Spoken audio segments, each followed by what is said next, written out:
ছাত্ররা যখন আন্দোলন করলো 7 জুলাই, কই তখন তো তাদের গায়ে কোনো হাত দেওয়া হয়নি, কিচ্ছু করা হয়নি।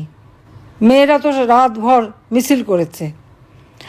এমনকি যখন এই মেয়েরা আমার পদত্যাগ দাবি করে আর আমি তার নিরাপত্তার ব্যবস্থা করি, কিন্তু 15 তারিখ থেকে যখন তারা ছাত্র হত্যা শুরু করলো, 6টা ছেলে যখন মারা গেল, মানুষ মারা গেল, আমার সন্দেহ হলো।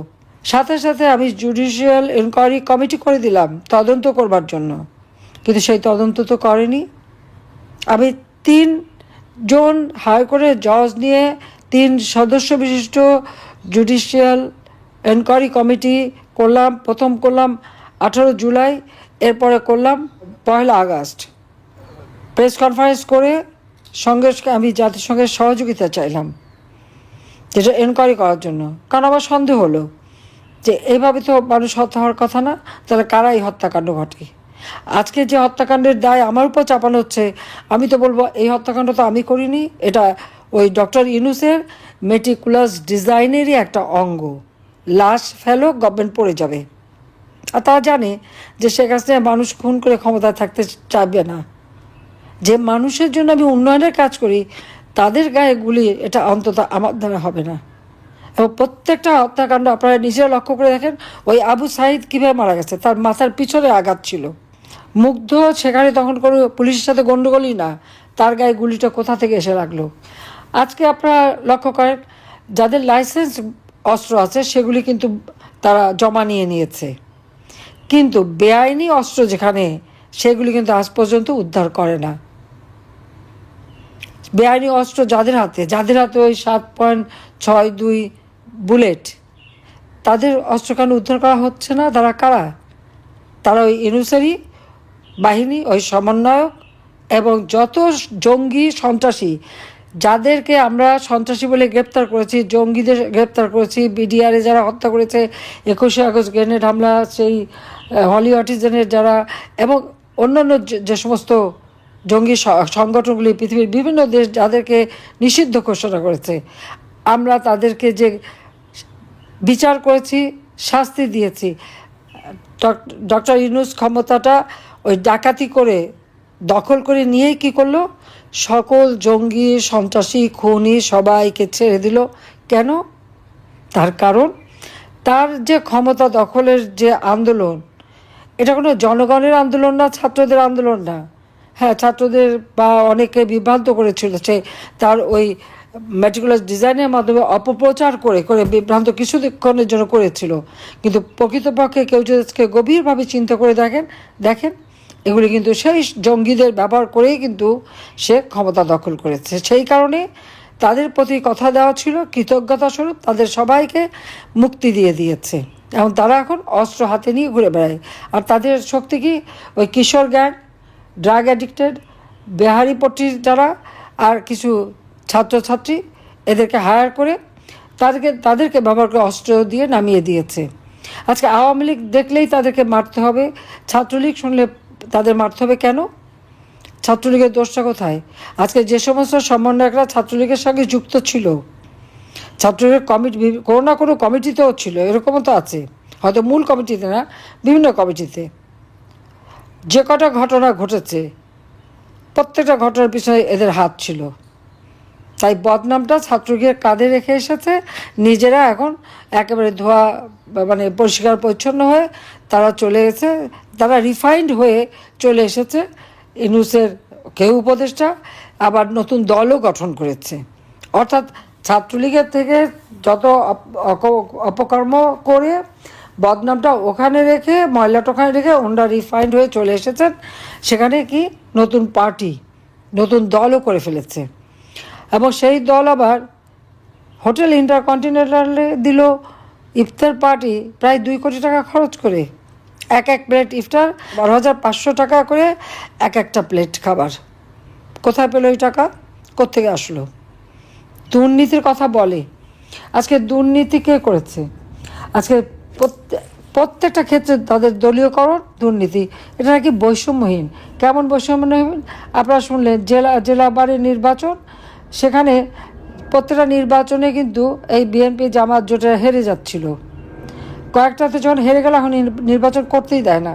কোনো কোনো জায়গায় আমাদের যারা আইনজীবী তাদেরকে ওখানে নির্বাচনে অংশগ্রহণ করতে দেবে না, তাদেরকে ফর্ম নিতে দেয় না, নিজেরা ভাগ বটরা করে নিজেদেরকে ডিক্লেয়ার করে বসে আছে। 93 জন আইনজীবীকে গ্রেপ্তার করে কারাগারে পাঠানো। আমাদের মামলা মোকদ্দমা যারা দাঁড়াচ্ছিলেন প্রত্যেককে গ্রেপ্তার, প্রত্যেকের বিরুদ্ধে মামলা। পৃথিবীর কোনো দেশে এটা দেখা গেছে যে এতজন আইনজীবীকে একসাথে গ্রেপ্তার করে? আজকে যারা নিজেদের ছাত্র বলে দাবি করে তারা এক একটা বাড়িতে যে লুট করছে কেন? লুটপাট করার পর তারপরে ভাঙচুর, আগুন দেওয়া, এগুলো তো রীতিমতো ডাকাতি করা। সংখ্যালঘুদের হত্যা করা হচ্ছে, তাদের বাড়িঘর লুটপাট। আওয়ামী লীগের নেতা কর্মী সহযোগী সংগঠন, তাদের বাড়িঘর লুটপাট, কেউ ঘরে থাকতে পারছে না, তাদেরকে পেলে হত্যা করা হচ্ছে, পিটিয়ে মারা হচ্ছে, নয়তো খুন করা হচ্ছে। মিথ্যা মামলা দেওয়ায় তো আমার মনে হয় ইউনূস সাহেব এখন চ্যাম্পিয়ন ওয়ার্ল্ডে। উনি ওয়ার্ল্ড রেকর্ড করে ফেলেছেন। কত হাজার মামলা, না হলেও লাখখানেক মামলাই করা হয়েছে, এবং সেখানে প্রতিদিনই বাড়ছে, প্রতিনিয়ত বাড়ছে মামলার হার। আর সেই সাথে মামলার সাথে সাথে আসামি, এজাহারভুক্ত আসামি, তারপর অজ্ঞাতনামা। একটা উপজেলায় যদি 5-6 হাজার, 8 হাজার, 10 হাজার অজ্ঞাতনামা হয়, তাহলে এটা প্রায় কয়েক লক্ষ, প্রায় 5-6 লক্ষ হবে অজ্ঞাতনামা আসামি। আমার একার বিরুদ্ধে তো 300, 350 মামলা, সব খুন। আমি সবাই হত্যা করেছি, আর আমরা দুর্নীতি করেছি। আমি, রেহানা, জয়, পুতুল, রেহানার 3 ছেলে মেয়ে কেউ বাদ যায়নি, সবার বিরুদ্ধে মামলা। কী ধরনের মামলা দিয়েছে! আর আমার বিরুদ্ধে তো খুনি মামলা দেবে এবং আমাকে খুব ফাঁসি দেবে, সেটা তো আগেই ঘোষণা দিয়ে দিয়েছে। ঠিক আছে, সেটা দিক, সেই জন্য বসে আছে, কখন দেবে। আওয়ামী লীগের বাচ্চারা পড়তে পারবে না, মুক্তিযোদ্ধার বাচ্চারা পড়তে পারবে না। আজকে লক্ষ লক্ষ ছাত্রছাত্রী পড়াশোনা করতে পারে না, তাদের সার্টিফিকেট কেড়ে নিচ্ছে, তাদেরকে স্কুলে যেতে দেবে না, কলেজে যেতে দেবে না, পড়তে দেবে না। এটা কোন ধরনের কথা? কই, আমরা তো ক্ষমতায় ছিলাম, আমি তো কখনো বলিনি যে না ওই বিএনপি ওর বাচ্চা ওই স্কুলে পড়তে পারবে না। আজকে কেন এটা বলা হচ্ছে? আমাদের ছেলেমেয়েরা যেতে পারবে না।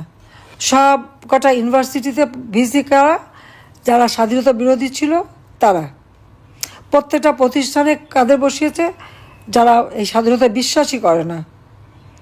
এমনকি পুলিশে বিনা এসে ঢুকিয়ে দিল চাকরিতে। আর বার ইলেকশানে সেখানে কোনো আওয়ামী লীগে করে বা আওয়ামী লীগ সমর্থক তারা বারের পরীক্ষা দিতে পারবে না, তাদেরকে বাদ। অর্থাৎ সব জায়গায় ওই শুধু বিএনপি জামাত তারাই ঢুকবে, আর কেউ ঢুকবে না। তো বিএনপি তো লুটপাটে ব্যস্ত, আগুন লাগানো, লুটপাট, দুর্নীতি ব্যস্ত রয়ে গেছে। আর জামাত খুব চালাকির সাথে সব জায়গাগুলি দখল করে নিচ্ছে।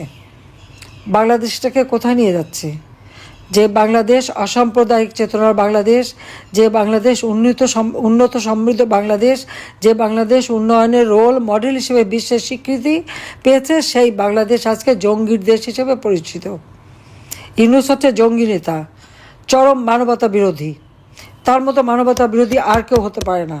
পিটিয়ে পিটিয়ে মানুষ মারা, এমনকি অবলা গরুও তাদের কাছ থেকে রেহাই পায় না।